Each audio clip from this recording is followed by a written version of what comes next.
네.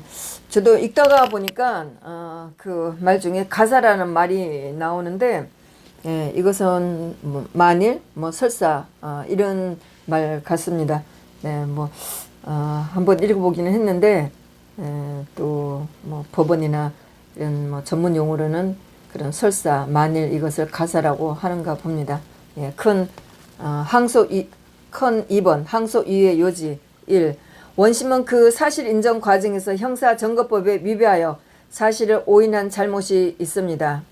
또한 그 과정에 심리미진 또는 이유 불비의 잘못도 아울러 범하였습니다.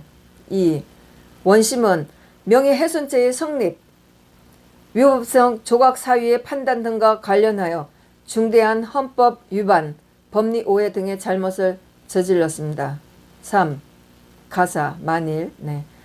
가사, 피고인에게 유죄가 인정된다고 하더라도 원심이 피고인에게 징역 8월의 실형을 선고한 것은 명백히 양형 판단을 거르친 것이므로 원심의 양형 부당 역시 항소심에서 반드시 시정될 필요가 있습니다.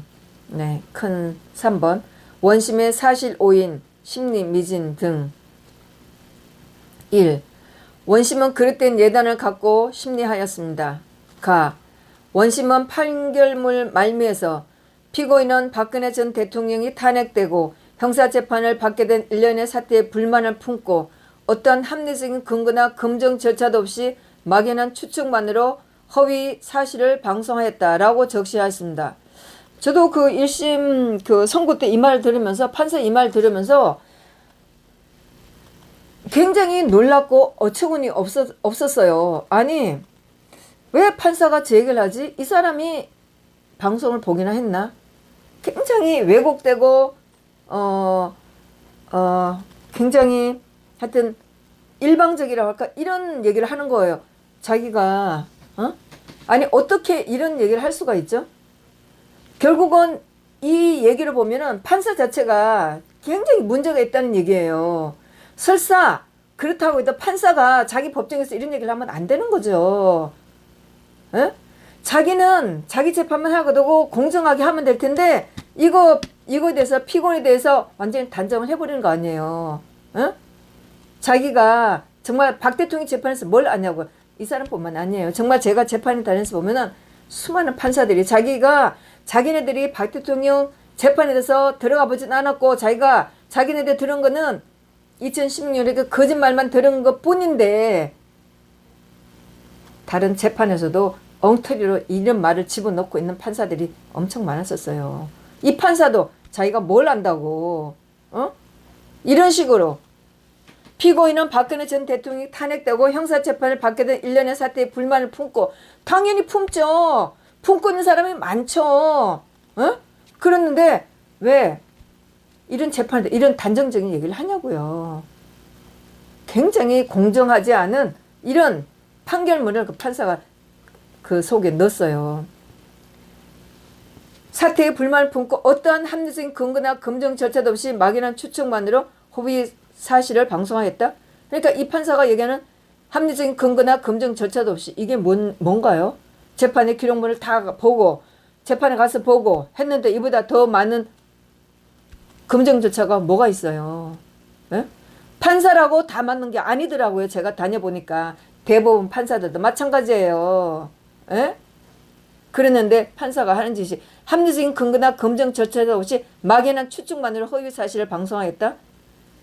정말 이 나라 판사들의 수준이에요. 허위 사실을 방송하였다라고 적시하였습니다.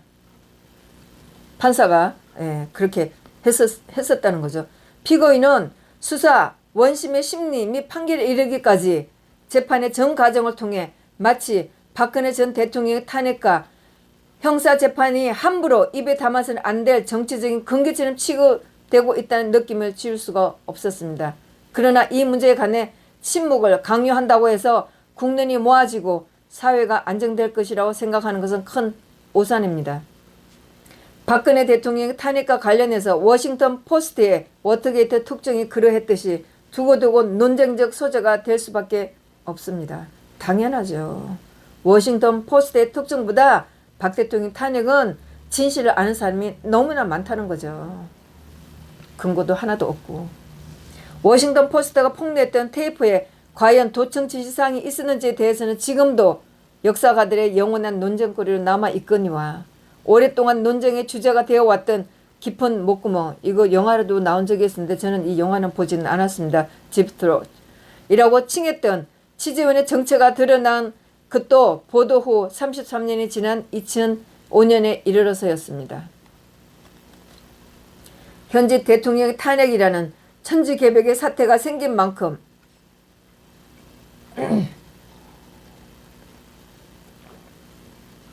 오랫동안 그 대통령을 지지해왔던 지지층을 중심으로 온갖 형태의 논쟁이 제기되는 것은 오픈된 사회에서는 너무나 당연한 일입니다. 사안의 성격상 그 논쟁은 단시간 내에 소멸되지 않고 앞으로도 오랫동안 지속될 가능성이 매우 높은데 이것은 각자의 정치적 의견이 존재하고 언론가 폭넓게 보장된 현대 민주주의 사회에서 어쩔 수 없는 일입니다. 여기에 형법에 기초한 경직된 잣대를 가지고 강압적으로 형사 책임을 지워 침묵을 강요하는 것은 우리 사회를 더욱 어둡고 불행하게 만들 가능성이 높습니다.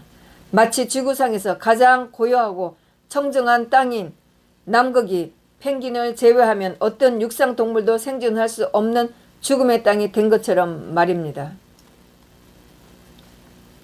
솔직히 피고인으로서는 고소인을 비롯한 현 집권 세력이 왜 가짜뉴스라는 프레임을 동원해 반대 언론에 대해 그토록 적대적이고 예민한 반응을 보이는지 잘 이해가 되지 않습니다. 정말이에요. 정말 묻고 싶은 마음이에요.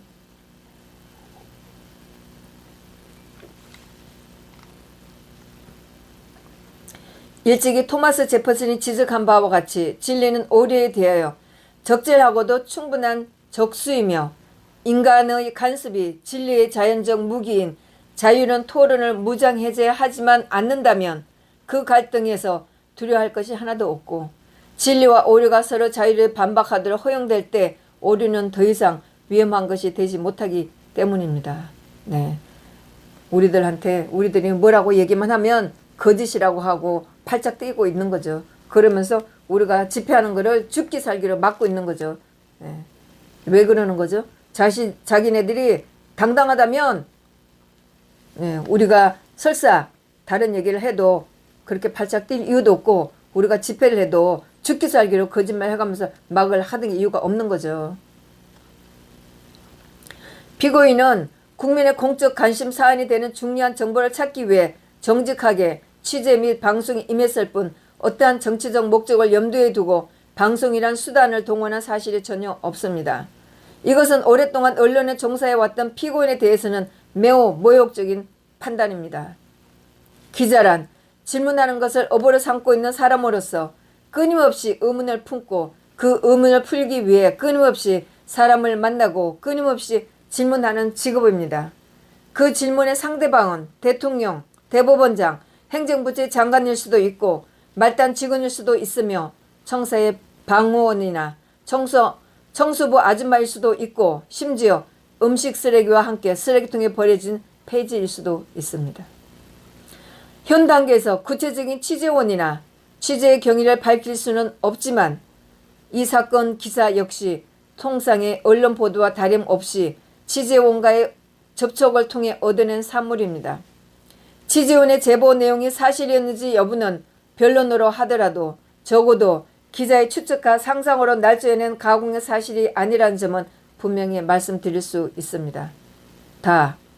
원심 판결이 피고인의 불리한 정상으로 특히 인터넷 매체는 광범위하고 신속한 전파력을 가지고 있고 그 내용이 확대 재생산될 가능성이 매우 크다는 점에서 방송 내용의 공정성과 공공성은 더욱더 유지되어야 한다고 설시하여 이게 판결문에 나온 말입니다. 아주 그렇다는 말이죠. 네. 개인 유튜브 방송에 대해 신문, 방송 등 공식 매체 이상의 주의 의무를 부과하는 듯한 설시를 한 것은 그야말로 고개를 갸우뚱하게 만듭니다. 유튜브 방송의 공적 성격을 부인하는 것은 아니지만 유튜브 방송이라는 게 뉴스를 전달하는 수단이라기보다는 정치적 입장을 같이 아는 사람들끼리 자유롭게 소통하는 수단에 가깝다는 점을 감안한다면 지금 대한민국 사회를 장악하고 있는 KBS나 MBC 등의 공중파 방송에 비할 수는 없다고 할 것입니다.